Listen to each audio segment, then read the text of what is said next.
meditating Sasquatch says it's time to start. All life meditates. Good morning. Welcome to the Center for Spiritual Living Central Texas, where we think more expansively, love more completely, and live more joyously. Yay. And I'd like to say thank you to Glenda for a wonderful meditation. That was very lovely. Got us started. We have special guest speaker today. We'll get more into him in just a minute. But let's start by saying our opening affirmation on the top of page 4. Did you?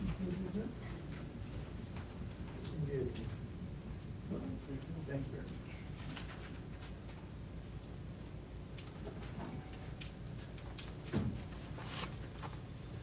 Oh, sorry. Did you all do your homework? All right. Let's say it together. And it says, we believe that there is an infinite power and wisdom that creates everything. We are expressions of this same power and wisdom. The thoughts, beliefs, and expectations we entertain with the most energy become our experience of life. When we change our energy and our attention, our experience changes to match. All right, and we don't have any birthdays today. Anybody having a birthday? Well, Vanessa just had one recently. Oh, yay. Well, happy birthday recently then. All right, yay, good. And since it's getting close to Halloween, I thought we'd celebrate on today's birthday is Aleister Crowley, Luciana Pavarotti, and Hugh Jackman, the actor. Our Thursday book study continues this coming up Thursday, assuming I have internet in Santa Fe, which I should.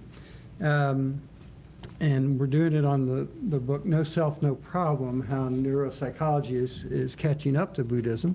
And it's a great, a very easy to read book, but very challenging subject matter.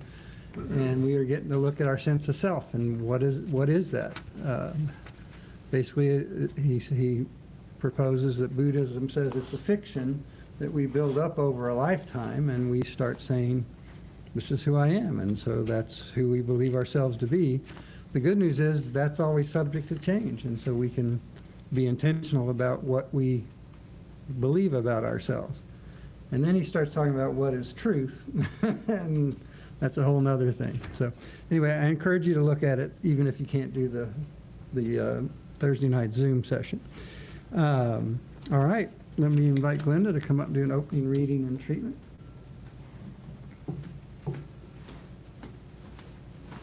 From our Science Line magazine, today's Personalizing Patterns theme, John Hefferland says, life is a thing of infinite variety, never repeating itself, but always seeking a unique expression through each created thing.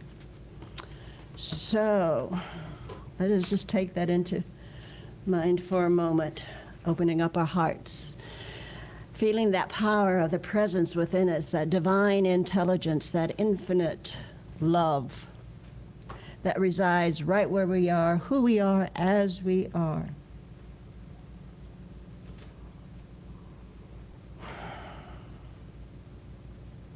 And feeling that presence within us.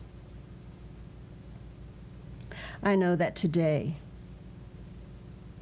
this very morning, that the music and the message that is brought to us opens us up to an even greater expression of intelligence, greater expression of love, a greater expression of thought. And so I am grateful for this philosophy that brings to me each and every day a new way of being, a new way of doing, a new way of having. And for this I am so very, very grateful. And I absolutely know that there is a power for good in the universe, and it is ours to use. And that we are using it.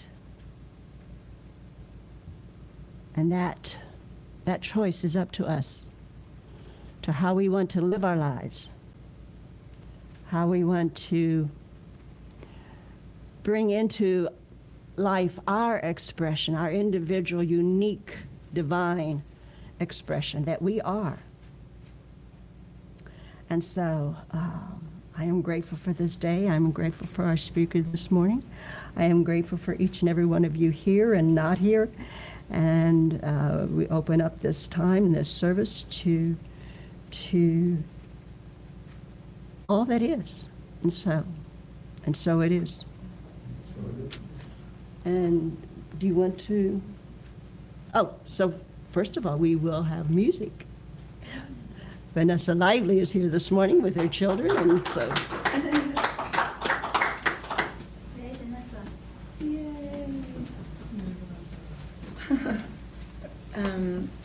I love this theme that we're going to get to delve into today. I was kind of looking at it ahead of time.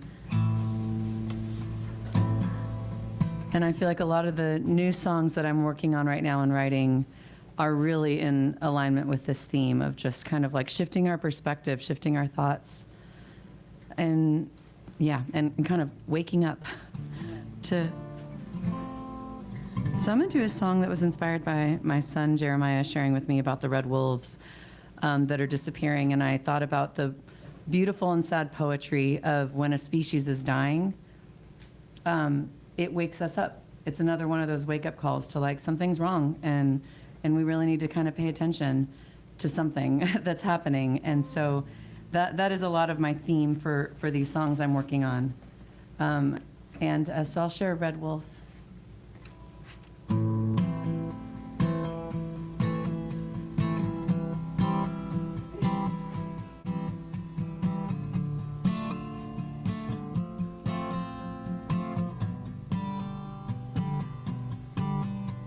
The last one beneath the flood, the lone one who cries out love, hiding out in the vanishing trees we long to see. Everyone loving like you do, find the forest is equal to. You're a rare breed as earth declines away in time.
Out our sandy eyes, fall to knees and release the lies.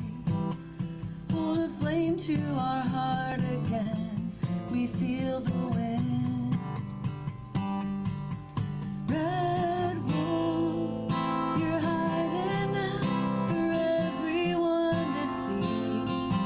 Red wolf, you cannot live beyond captivity. Crying out, no one to save you now. Red wolf, you leave us with the gift of poetry, poetry.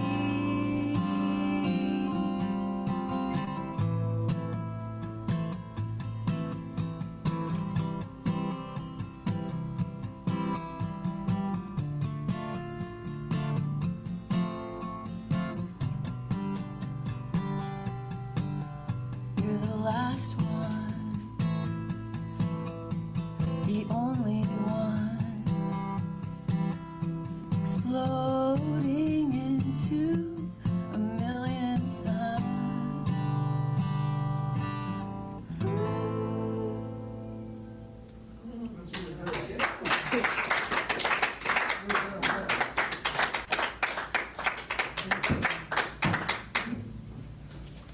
All right, thank you, Vanessa.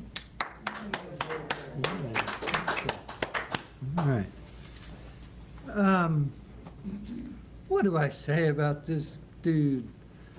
Other than like you said, we've known each other since we were 18, and we met in school, and he still talks to me. I don't know. We had some shenanigan periods, and then we had some recovery periods, and then we've grown into different, wonderfulness. I will say when I called people to say, hey, I'm moving to Austin, and I'm going to start a Church of Religious Science is what we called it back then. Everybody was like, well, what's that? Christian Science? Science? Scientology? Right. Like, no. The only person, he said, oh, yeah, we go to one, and are you United or International? Because there was two different organizations back in the day, and now we're all one, so it's all good. But in our conversations over the last couple of years, he'll get more into his journey with you. But he was in town for him and his lovely wife Melinda. So they were in town for his goddaughter's wedding yesterday, and we actually got to play together at the wedding for the first time since we jammed in Kenosha, I think, maybe yes. Anyway, lots of memories, lots of love, and I'm excited to introduce Dan Fornero, who's going to come share all his good, or some of it. Some of his immense.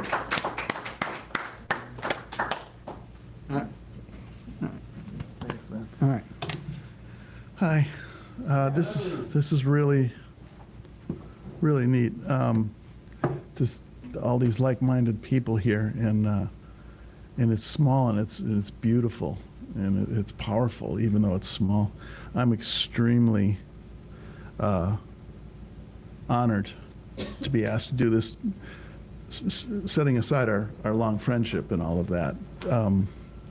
The path that was so beautifully described in the first affirmation here today was it's very powerful, and to be asked to speak at anybody, to anyone or any group that is thinking along the lines of that affirmation is that's a privilege, really, because I think that affirmation really speaks well for me. I am, I'll tell you my journey, but I want to preface all of what I say to you with my path to Buddhism is recent, less than 2 years. And so I am very legitimately unqualified to explain to you what Buddhism is. I can only tell you, what my experience has been in the short period of time that I've been there, and I can tell you how and why I found my way to that. And I assure you that it comes from everything that was read in that affirmation today. That's what led me to the path I'm on currently. I also love what I heard earlier by you guys was that we all have our path, and it's a choice we can make, And it's a journey that leads us to somewhere, and this is kind of what happened. My story is, I think it'll be primarily, it's an important part of how I got to where I am, so I'm just going to tell you what it is. And that is that when I was very young, I found out I had a gift for music, and I wanted to pursue it, I knew what I was going to do when I was 12, 13 years old. Like, this is what I'm going to do, and that's it. And I went after it. And I went after it with everything I had. And my parents were very supportive. They sent me to jazz clinics when I was in high school so I could learn more about how to play the trumpet with jazz and learn about harmony. And my dad's favorite band was this band called Stan Kenton. And Stan Kenton had a series of clinics that he had. And I had gone to two Eberswald clinics, which are different clinics. And then a third one, just before college, I went to a Stan Kenton clinic where I ran into this guy. And we ended up making very fast friendship. It's just it's kismet, you know. We just found each other, and we just was like, this is cool. And I said, I'm going to North Texas in a month. When, you know, as a freshman, he said, I'm going to North Texas in a month as a freshman. Cool, man. And when I got down there, I'm from Wisconsin. When I got 1,000 miles south and went to school in Denton, Texas, I knew one human being, and it was that guy. And that's it. And the next thing you know, 3 months later, I move into a dormitory across the hall from him, and we have become, well, this is 40 years later. And here we are. Yeah, 45 years later, at least. And he told you a little bit of the story. Was Melinda and I were Science of Mind, and the way I actually found out about you doing this was that he sent us an invitation to his when you became a reverend. Ordination. Say it again. Ordination. Ordination. Well, he sent us an ordination announcement and an invite, I believe, to go to it. And I called him up and I said, so congratulations on what you're doing. Are you sitting down? Because I got news for you. Melinda and I follow that practice. And it's crazy that the friendship that we have is a thick one. It's a very simple friendship. It's just heart to heart. You know, there's nothing that I wouldn't you bounce off of him. There's no part of me that's hidden to Walt. You know, what you guys have here is a treasure. And that's the real deal. And I can tell you for 45 years, that's the guy. And so, you know, it turns out that over all that course of time, separately for 20 years later, we had found the same path, unknowing that we had each found the same path, which is pretty powerful. And I went on through college. I was a big party animal, and I was very, very successful at music pretty young because I had really, you know, I got lucky, and I worked at it, and I kind of didn't work at it actually a lot of the time. It just sort of kept coming, and as much as I did the crazy things that you do in the days of wine and noses, you know, I continued to climb and to be more and more successful. And I moved to Los Angeles to give it a go, and I had the gift of a wife who was willing to work for 4 years so I could raise our daughter because I wasn't making any money, and she could be a secretary and bring in all the income. And then I hit it, and I got asked to go on the road with Tom Jones and tour the world, which I did for the next 3 years. Melinda quit her job, was able to come home, be the mom that our daughter deserved. And in that time period, I just kept roaring, man. It was just one big, long party, and you know, it became, I was very, about halfway through college, if I look back on it, I got really filled with performance anxiety. I had finally become so successful in the school where I was risen to the top of a school which had 145 trumpet majors, and here I was sitting first trumpet in their top band, and running from all of that success because I had hadn't grown up yet. And I wasn't trying to grow up, I was trying to run. And I didn't know it. But I knew I was scared most of the time, and I knew that I was able to perform at a real high level through an incredible amount of terror. And it just kept coming, and it just kept getting better and better. And my life just on the outside was getting better and better, and on the inside I was becoming more and more afraid of living up to what I thought the expectations of me were. And so I picked up more gigs and started touring the world with rock stars on private jets and making a lot of money and buying houses, and my life got really good. And on the inside, it was getting really dark. And I became abusive to that woman right there, more than once. And I finally hit a point where putting up with my nonsense was a bit much for my wife and our daughter. We have one child. And they had finally said, we've had enough. And I was glad they were leaving because I didn't want to be a dad anymore, and I didn't want to be a husband anymore, and they were just in the way of me being a rock star. And good riddance. And that's how far my head had gotten misdirected. And that's how far my addictions had taken me. And so about a day later, when they were gone, and I was still glad they were gone. I went to do the dishes in the living room, in the kitchen, excuse me, where the dishes go. And I was like, yep, I don't need them. I'll just get the house together.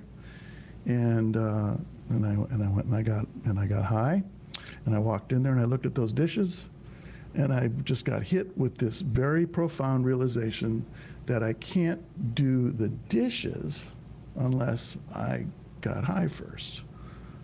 And I went, wait a minute, you can't do simple house, like not, this is nothing here. Why do you need to be wasted? Oh my God, what have I done? I just threw away the greatest gifts I've ever been given. This woman and the child we made. And there's something wrong? Oh my God, it's not them, it's me. And that was a big, big moment. It was a good moment. It was a hard moment. It was very, very dark time. When they say it's darkest before the dawn, there's truth in that.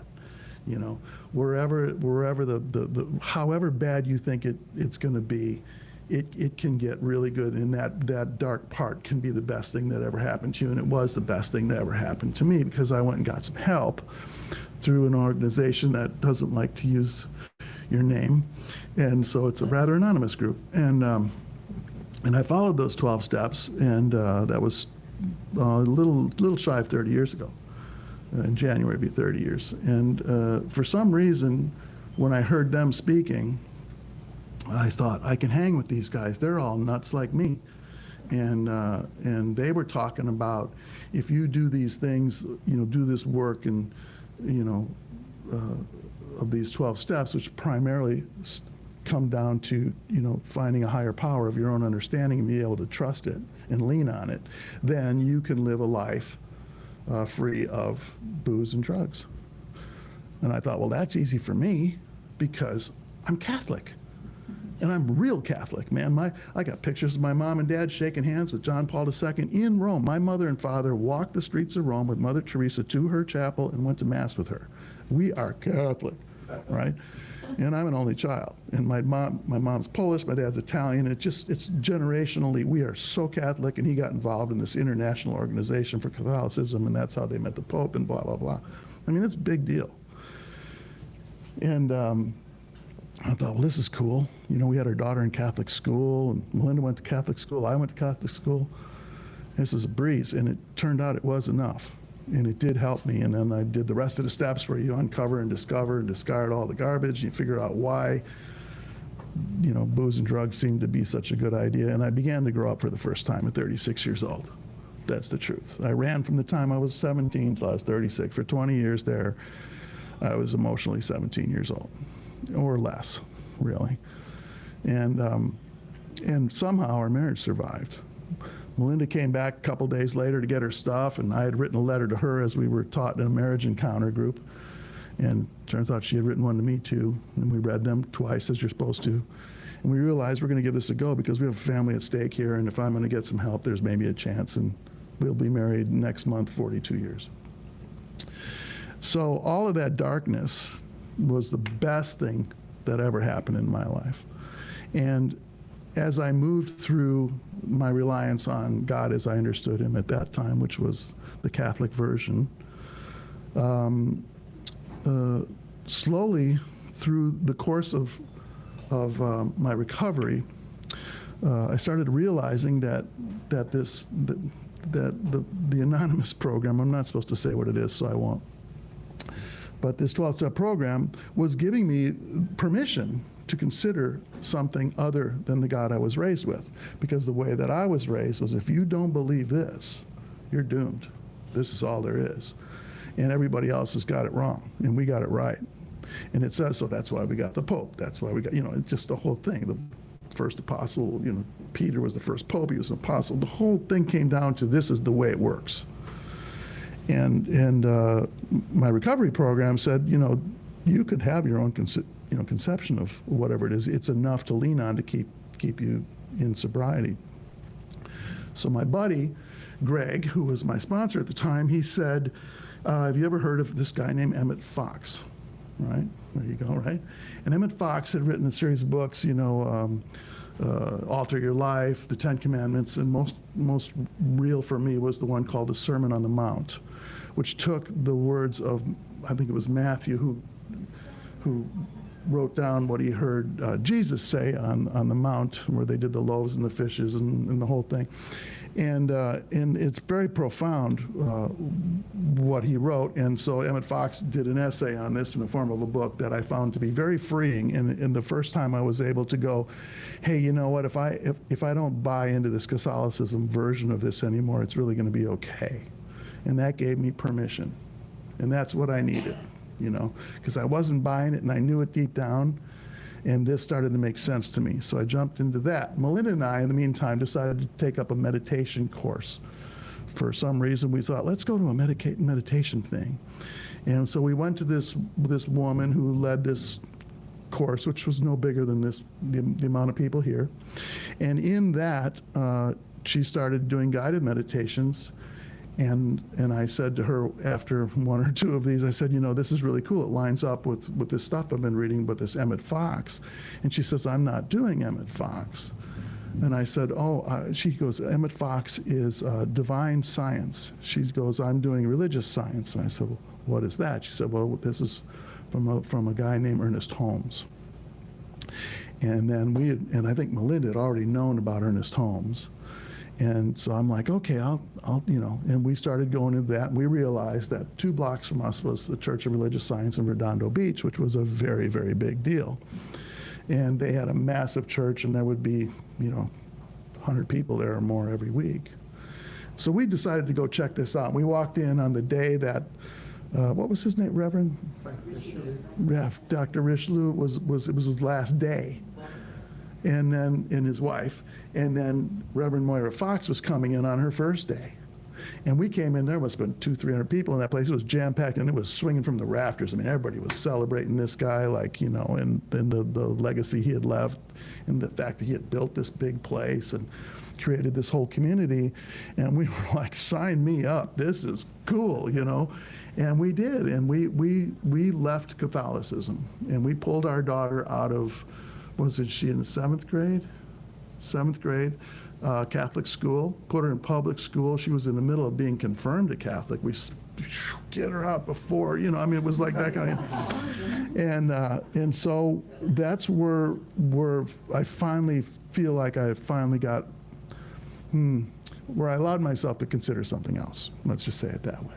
The Catholicism of my parents and the Catholicism of my friends who are Catholics, who walk the walk. It's a beautiful thing to see, and it's really great for them. It's just not something I buy into anymore. But for them, I respect it and I honor it, as does religious science. We honor all paths, right? Like you said so well earlier, it's up to us to determine what we want, what works for us, you know? We did religious science we lived down there until 2016. And then we bought a place in Long Beach and moved away from that community. And we looked at the Center for Spiritual Living that they had in Long Beach, or in the area, and I don't even know if it's in Long Beach, but for some reason, we just didn't connect on a weekly basis like you are here today. But as I moved forward through my life since 2016 and living in Long Beach, everything's going pretty swimmingly. We get through COVID, and I actually 2023 I screwed up the largest account I have as a freelance musician. I'm a trumpet player for hire, so I work for anybody and everybody, and one of my accounts is I'm very fortunate to have this account. And I did 8 gigs with this guy in 2015, and just those 8 gigs were the reason that we were able to qualify to buy a home. You know, this guy's a big deal. And they had decided to move on to someone else. And they had decided for a couple of reasons. One was that, A, the guy that they want to use, in my opinion, is actually better qualified. But I had been with him for 8 years doing this stuff. But I also had made a few decisions over over work that caused me to say no to them one time too many. And so, as much as I was completely floored by losing that account, I had a major resentment against the guy who fired me, essentially. I had a major resentment against the guy who replaced me because he was real arrogant about replacing me. But I had a bigger resentment against myself because I knew ultimately that I had a part in this, that I brought this on myself, largely. And so, as I dug deep with the teachings I have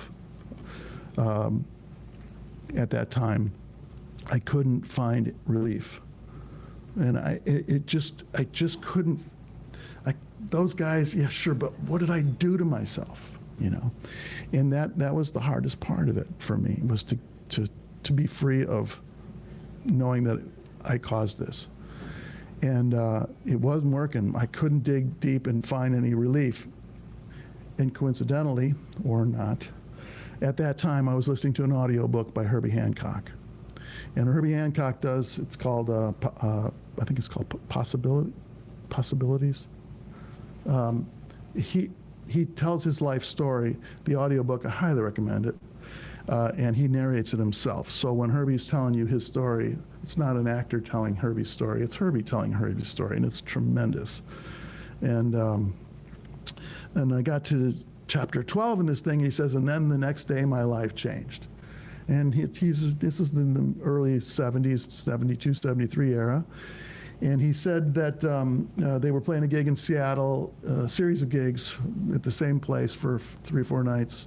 One of the nights they got invited to a series of parties. The whole band went out and partied until dawn. And they had a 5 o'clock sound check and a gig the next day, and they were thrashed. They barely, got out of bed by 5 o'clock. And Herbie usually starts every set with a piano thing by himself, and the band slowly roars in. And he said he didn't have it. He said he knew he couldn't start his own set. So he turned to Buster Williams, the bass player, and he said, Toys, which is the name of a tune that starts with a bass solo. Nobody wants to hear a bass solo, and it's certainly not the way to start a night. It's just going to be, and the whole, I got to get a nightclub full of people to get behind that. And he said, Buster started playing, and he describes it so well. He says he just started going somewhere, and the next thing you know, we're all taken by him, and you could hear a pin drop in the room. And he says in his one hand was the fingers going this way, but the other fingers on the hand were going the other way. And Buster couldn't believe it. And so he doubled down on it and did it again, and magic was happening. And by the time the band came in, the whole room erupted. And no matter what Herbie would have played to get the room, it wouldn't have had the effect that Buster had. So they got through one of the best nights they've ever had, considering the whole band was hungover. And it turned into this magic moment where they captured lightning in a bottle. And he came to Buster afterwards. He says, what's going on, man? He said, what's with you, And he said, well, I've been trying to tell you about this for a few months now, man. He says, I began chanting. He goes, what are you talking about, chanting? And he says, I'm chanting Nichiren Buddhism. And he says, I chant Nam Myoho Renge Kyo. And he said, well, what's that all about? And he says, well, this is what I want to tell you. And he said, blah, blah, blah. And the next thing you know, Herbie said, sign me up. I want to try this too. And so Herbie started chanting. And the next thing you know, they walked through their lives in this Nichiren Buddhism from Japan. So I'm in the car listening to this thing, because it's my primary place to listen to audiobooks. If I have a 13-mile drive in LA, it might take me an hour and 20 minutes, so an audiobook might be a good idea.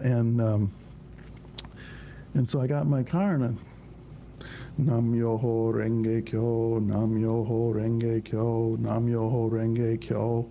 And I started doing that on my own. And I just started feeling better. And I can't tell you why. I didn't understand what it meant. I just knew it worked for them. And so then I started reading about it a little bit and doing a little bit of research, as is easy to do online, and started realizing what it means and why it has power and how it relates to everything that I've already heard here today. And so I went online to YouTube, and sure enough, it says, hey, you want to do Nam Myoho Renge Kyo? Here's 5 minutes. And now there's a group of Japanese people singing it in fifths. So Nam Myoho Renge Kyo, Nam Myoho Renge Kyo. You got this going on at the same time, and it says for 5 minutes. I'm like, well, cool, I can do 5 minutes in the car, which I'm on minute 4 going, when will this end? You know, it's just going to keep going. Next thing I'm doing 15 minutes. Next thing you know, I'm turning off the YouTube. I'm in the car for an hour. Just go. And in about a couple weeks period, without me knowing it or even having an intention, I didn't hate the guy who fired me. I didn't hate the guy who replaced me. And I didn't hate me, you know? And I can't explain that to you. All I know is that when I locked in with Nam Myoho Renge Kyo, which now I'll have to get out my phone and explain to you what I do know about Buddhism because I have it written out, because I think it's better if I read you what I've learned than try to explain it. But it just says here, and forgive me, and again, I need to preface this with, in no way do I want to challenge by what I read to you right now anything that is part of Science of Mind, because they are entirely related. The issue for me, and this is a personal issue, this is not the issue for Nichiren Buddhism, I do not speak for them or in any way. The issue for me is God. And the issue for me with God is that in my mind, because of being an altar boy and the thousands of times I went to Mass and all that stuff, it's the white guy in the sky with the beard, and he knows if you're naughty or nice, and it's Santa Claus, and if you get the good stuff, you get a gift, you go to get the coal, you get to heaven, you get to hell. It's in my DNA, and I want it. I would like to have that removed because I don't buy it, right? But it's so instilled in me that when I hear God, that's what comes to mind. What I want to hear is the affirmation that we have here. That's what I lock in with. Your first affirmation today was spot on, truth, 100%, right? So what I love about Nichiren Buddhism is that it looks at life the same way that you do without that, okay? So with all due respect to all of those beliefs, let me read you my understanding of Nichiren Buddhism. Nam Myoho Renge Kyo is chanted as the central practice of all forms of Nichiren Buddhism and is referred to as Daimoku. Daimoku means the title. And the title of the Lotus Sutra, the sixth, one of the, what is considered the greatest sutra of Buddhism, is Nam Myoho Renge Kyo. It was first revealed by the Japanese Buddhist teacher Nichiren Daishonin on the 28th of April in the year 1253 in current-day Chiba, Japan, not far from Tokyo. By chanting Nam Myoho Renge Kyo, we strengthen our life force and through our faith become people unswayed by our circumstances. What is it? Nam means devotion or focus. Myoho means the mystic law. Renge means the lotus flower. And Kyo means the teaching or law, right? So literally putting together, it is devotion to the mystic law of the Lotus Flower Sutra, right? Specifically, it is the mystic law of cause and effect, right? Which exists throughout all the sounds and vibrations of the universe. It's simply all that is, right? In actuality, it is the mystic law of life within me and within all of you. Mystic law is because it's unexplainable and it's also undeniable. There's no way to put your finger on what that is. Nam Myoho, it's simply the law of cause and effect. Something happened a very, very long time ago, and here we are. Here I am. And no one knows exactly what that is. Many religions claim to know, and perhaps they're right. I'll give them that. But that doesn't add up for me. Nichiren Buddhism does not claim to know this. It's a mystic law. And that, for me, is freedom. And that's what I need. Right? Nam Myoho Renge Kyo describes the essence of Buddhism, the conviction that we have within us at each moment, the ability to overcome any problem or difficulty that we may encounter in life, a capacity to transform any suffering. In Nichiren Buddhism, through a threefold practice of faith, practice, and study, we become aware of the existence in our innermost depths of the eternal law of cause and effect that permeates both the universe and our lives. Faith, in Buddhism, faith means a pure heart, a flexible spirit, and an open mind.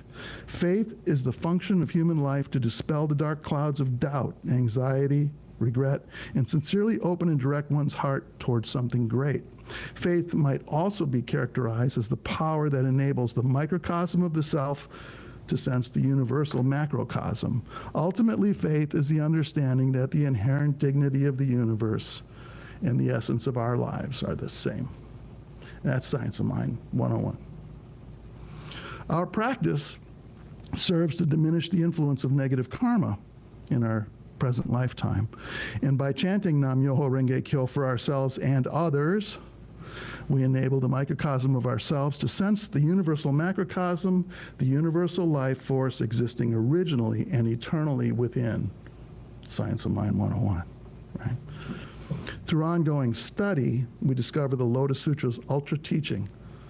And that ultimate teaching is the Buddha nature exists in the life of everyone.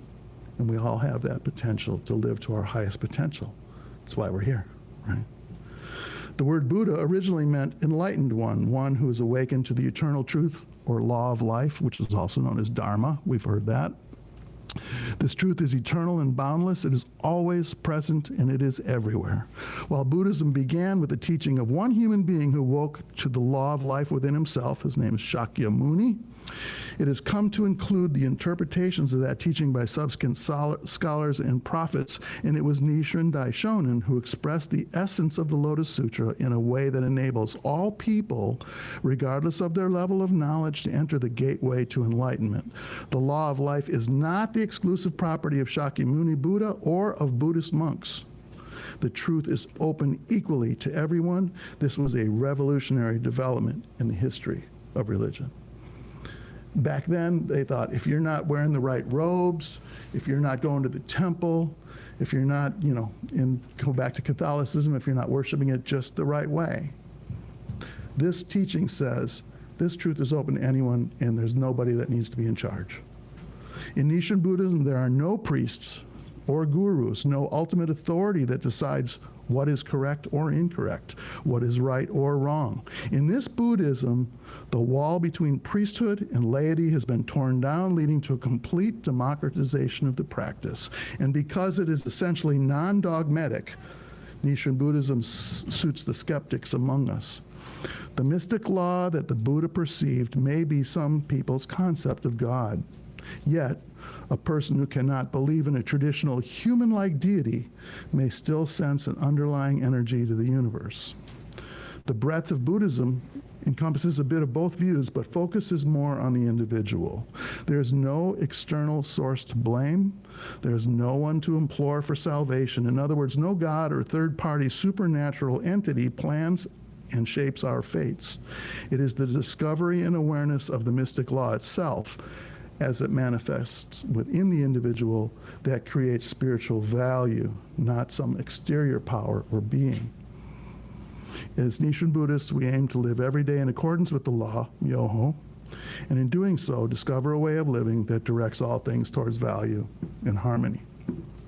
I don't think that differs much with what we're hearing here this morning, with the exception of my need to stay away from getting that Catholic version of God out of my head. I think it lines up beautifully with everything I've learned through Science of Mind. And I hope that that opens your eyes to the potential to include chanting as part of your practice. One of the things that Herbie mentions early in his explanation of why Buddhism works for him is that you don't have to discard anything you believe. You can be Jewish, you could be Catholic, you can be, Baptist, you can be Islamic, and incorporate Buddhism into your life, because connecting with whatever happened must be the fullness and the allness of who we are. It can't get in the way of anything, right? So that's been my path and why I chant daily Nam-myoho Renge Kyo. And for some reason, the quality of my life has improved beyond explanation for me in less than 2 years. And Melinda might be able to agree that the version she gets of me today is a person clearly still on the grow. I haven't arrived anywhere yet, but I think it's the best version of myself that I can give to her, the best version of myself I can give to my daughter. And the guy between my ears is quiet more than it's ever been. You know, the monkey mind is slowed down. It's still there, but it's getting better. And so that works for me. And thanks for letting me share my experience. Yeah, thank you.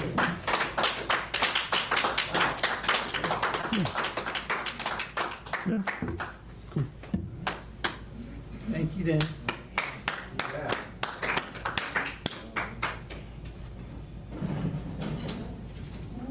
Well, just to tune you in to how tuned in you are to our station, what do I nag you about every week? Your regular spiritual practice. And, you know, that in and of itself brings that sense of centeredness. It brings that sense of present mindedness or mindfulness. And I think the benefits of it are, you just greatly described all of them, you know. And I think that, you know, you got to find the things that work for us. And like you say, that it doesn't matter what religion it is, if it works for you and it makes you, you know, more present, more loving, more compassionate, more aware, then rock on, you know. And if something stands in the way of that, you're going to identify it over time by continually trying to go deeper, and you'll say, okay, that's a part for me that I need to work on or let go of, and work on it or let go of it. It's fine. In an infinite universe, there's thousands of ways to get wherever we're going. So thank you again, brother. I appreciate you. All right. Let's, no, we don't have anything. All right, let's say our giving affirmation as we come to the time where we support this wonderful work we're doing together. And in the middle of page 6, it says, divine love consecrates my gifts. They go forth to heal, to bless, and to prosper. They are evidence of my commitment. They do their good and perfect work and return to me multiplied abundantly, and so it is now. And now we're going to invite Vanessa to come back up and do another couple of songs for us. Are you performing somewhere we can come see you? With the, I really heard the full band rocking on that last song, when the one part you got to, yeah. On Wednesday, I'm in Bastrop Mm-hmm. at, I think, 602 Brewery. Yeah, Bastrop 602 Brewery on Wednesday. Okay. And then also, I'll be at Quack Sound Space. Yeah. This is way off in the future. I mean, I actually do have a number of gigs, and I put them up on my website, VanessaLively.com, in the shows. So yeah, I would love to see folks. I'm going to be Songwriters Circle or something, correct? yes with Tucker Livingston and Patrice Pikes, Wayne Sutton. I did see it. Yeah. Yeah, and I'm gonna. I just was out recording another batch of songs.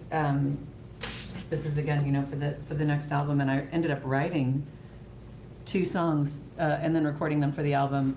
And I'm going to try to do this one new one. You know, I've been chanting, I think, since my older son was in my belly. I mean, I think I was chanting a little before, but I really started a practice of chanting some specific healing mantras. The Gayatri mantra is one that I do very often, and I would do it at bedtime every night for them. And I did it they've grown up with chanting and with me putting on chants to sort of help sort of raise the vibration. And there's something calming about singing that actually physically calms our bodies and centers us. And then there's something even more exponentially profound when we do it in a group. And so I wanted to, this is not a chant, this is my song, but I wanted to try to teach you all the last part and see if maybe you would sing it. When we come back to the end, at the end, you just sort of sing it with me. There's a sort of multi-layered part. You don't need to do all that, da, you know, you could just sort of, but let's see. I'll give you the lower version. I think, do y'all want the, I'm ready to find you, or I'm ready to find you? You can choose one. Yeah. I'm ready to find you. I'm ready to find you, dear. I'm ready to find you here. Is that, did I do it there? See, is Ben cluing in? He could answer this if he were there. I'm ready to find you. I'll give you my part. My part's probably easier. Okay. I'm ready to find you. I'm ready to find you, dear. I'm ready to find you here. I'm ready to find you. I'm ready to find you, dear. I'm ready to find you here. Do you mostly have that? Yeah, I mean, you'll maybe remember it when we get there. But, you know, I'd say that this, I just want to put the seed in there, you know, because there's always like a seed to the mantras too. Like you're planting a seed of truth and watering it every time you go back to it. And so the seed of this one is really less about finding something outside of ourselves, even if that's what we're looking for or at, but it's really about finding that truth awakening inside of ourselves, you know, finding the love within ourselves, the worthiness. And the awakening. So yeah, okay, I'm gonna bring this new song. That was beautiful, what you shared, thank you.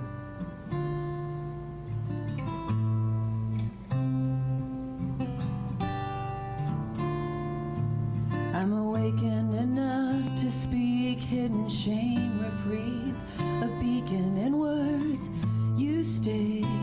Reflecting the woods upon barren earth, we have to take a risk, place our hearts beside the bouquet, claim the pain, use the cello to summon the rain.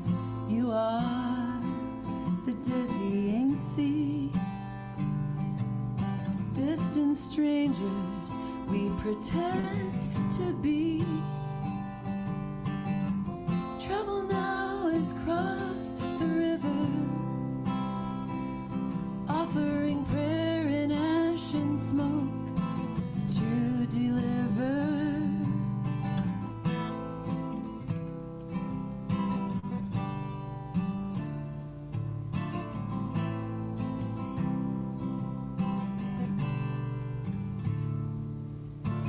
Fear breeds serious hurt, you say to me. As you turn, I bite back a retort. Tiger bleeding darker, darker. Let's go to the chapel for healing. Pine shade, both of us kneeling. I'm clutching your name, half out of water, half remains. You are the dizzying sea. Distant strangers we pretend to be. Trouble now has crossed the river, offering prayer in ash and smoke to deliver. I'm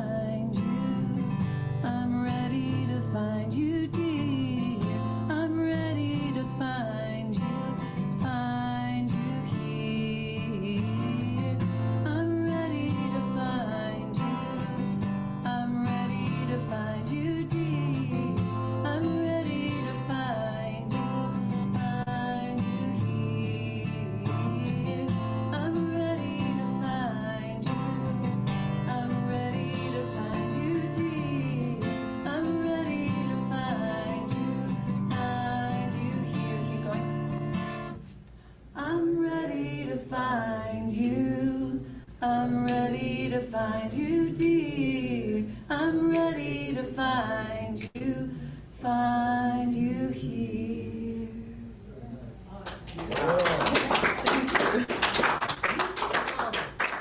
Thank you. One more. Oh, one more. Okay, yes. Let's do another one. You don't get off that easy. This one is about leaving behind everything that you know to be true and getting lost to, again, find yourself. That's this. You want me to do the circle? Can you pass up a request from a child? No, I totally can't. Okay, you guys, the other song is called Unleash the Words. Go find it. It's a dance video. It's really about getting lost in the ocean and finding your own way back to shore, which is what I feel like you described. Yeah. Here's the circle, though.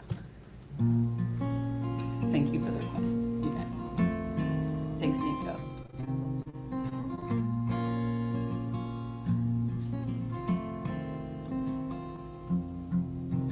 The circle within the circle, triangles right and high, create a color pattern of pink and green and sky. I see the light come shining through old stained glass in space, suspended wheel hub spinning around the dancing waves.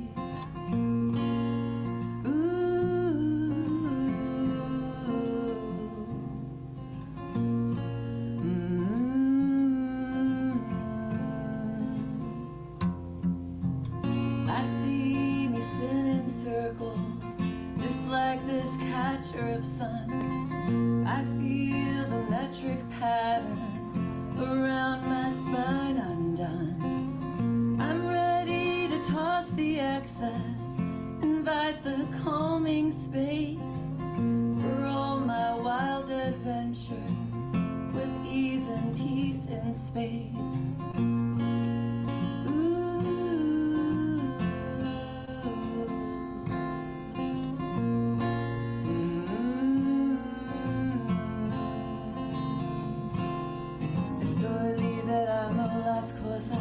Que no me traen alegría. Estoy sacando lo que hay dentro de mí. Voy a iluminar mi camino con mi fuego interior. Catch the brightness, bring the lightness, along with some greenery, splash more color on every wall, saying goodbye to all that weighs me. I don't need to fit a pattern, I'm ready to shed my skin, release every joyless item, and take all the newness in.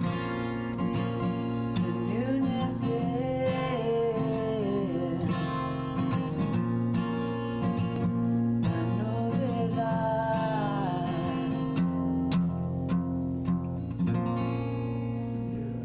Thank you.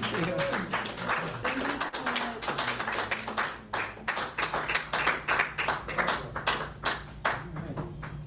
Thank you again, Vanessa. Thank you. And thanks for the request. That's good. We enjoy. All right. And I'd like to say a moment of gratitude for obviously my friend Dan and Melinda visiting, getting to see you in person. You know, we talk fairly regularly. It's good to look in your eyes and feel your heart and your warmth, and it's a cool thing. One of my simple joys in life, or not a simple joy, but one of my highlights of my life is to see his name at the end of a movie when the credits roll past. And it's, oh, I know that guy. And then I think the first one I ever saw your name in was the Will Ferrell movie Was it Semi-Pro, or the basketball fiasco that was wrestling the bear? Anyway, but then many other things. And one good thing when he was traveling on the road with people is I would get to see you and see the shows and see him do your dance moves with your trumpet. It's all good. But now his daughter is an actress, Angela, and I get to see her in Chicago PD and different Criminal Minds, and then watching football, I'll see her in a State Farm commercial or something. It's really cool. That's good.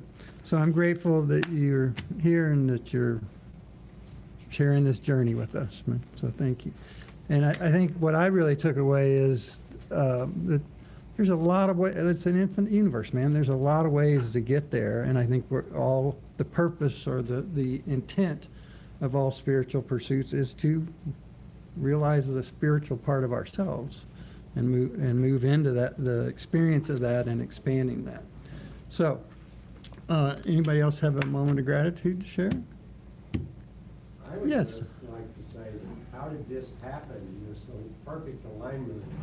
Music and message is just perfectly in sync, and it wasn't even planned. It just happened. It was planned. Well, We've been planning it for years. I will say the ironic thing is that most of my songs center around that Right. theme, so even with a random request, it still is like, it's the same. Right. Yeah. Beautiful. I hear the way that it just fell together. Thank you so much for your Yeah. message. Yeah. Bless you. Yay, God, for that. All right. Yes, I've been Glenda? working on an affirmation or a chant, maybe, that I see every day when we do our yoga at the Y. And it's the rhythm of the body, the melody of the mind, the harmony of the soul creates the symphony of the universe. And this morning I realized something about what you said, something about chanting. I realized I woke up chanting this morning about an hour before you wake up.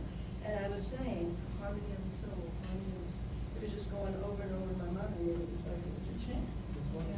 Yeah, and, yeah, an affirmation or something that is meaningful, which will be repeated over and over, can really eliminate other stuff that likes to Yeah.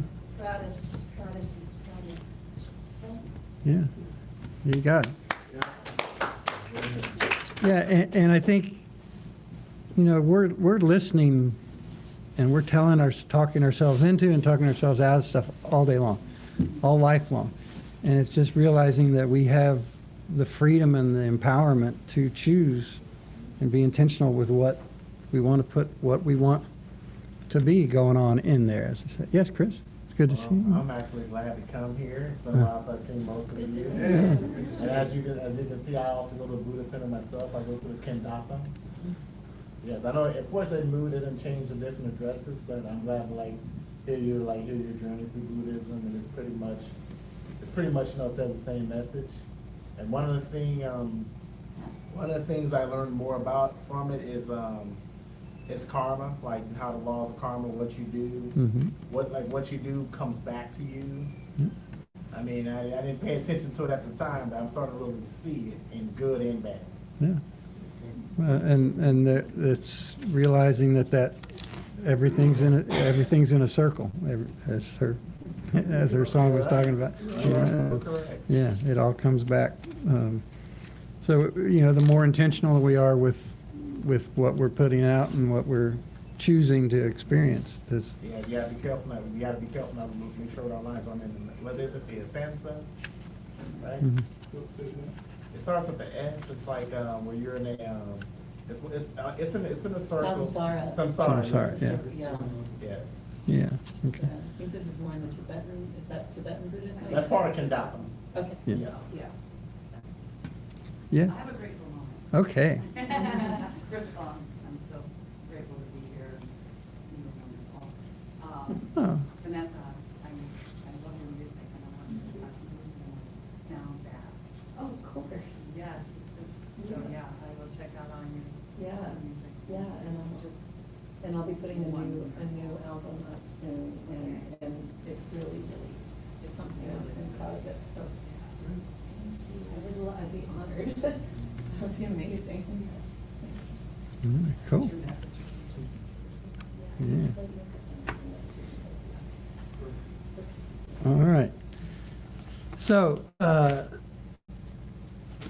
next week, this is like the week of old buddies, because I get to see Dan and Melinda here this week, and they were in town for their goddaughter's wedding, and it was a very joyous affair yesterday.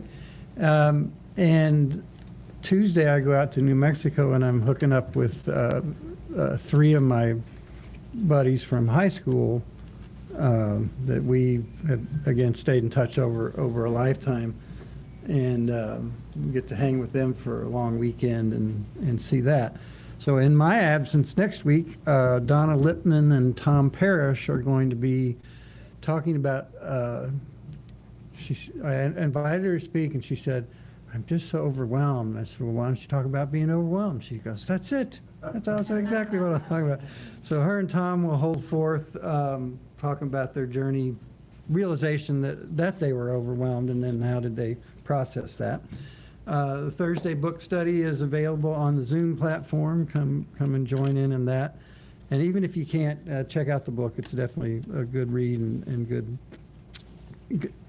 And then when I come back, I will continue the Question It series, where we're looking at why do I believe what I believe and what else is possible. I mean, I think it's healthy to challenge everything. I was thinking about it, we've had the same version of God for 2,500 years. I think we've upgraded everything else in our life. We can certainly upgrade that. And realizing that God isn't, I think that's the biggest departure, realizing that God is not an old white man in the sky sitting on the other side of Pluto listening to harp music all day. It is an essence, it is an energy, it is a creativity, it is love, it is energy, pulsating and appearing and disappearing by means of itself in different forms, and then moving on to different forms. Anywho, that's what we will get into next weekend when I get back. All right, so let's say our closing affirmation on the middle of page 7 in your programs. And it says, "I am an expression of infinite divine creative intelligence. Knowing a joyful serenity awaits my recognition and acceptance, I take this moment to deepen my understanding that I am perfect, whole, complete, and dynamic. My soul is forever established in life, love, light, power, peace, beauty, and joy. I lift my eyes to the divine within me, those around me, and in all of life. I walk out into the world with an uplifted heart and a mind open to the infinite creativity of all life, and so it is now." All right, thank you very, very much. Thank you again, Dan, for sharing your journey and your win. Ravi, and we will see you next time. Oh, I know, I was gonna say that was just like a beautiful, Do I hit the leave button? thing, and then I have to Leave or end stream, that's all it says. I know, I love doing that, because I love to sort of try to find something that aligns. And I don't want to feel pressure. Thank you so much.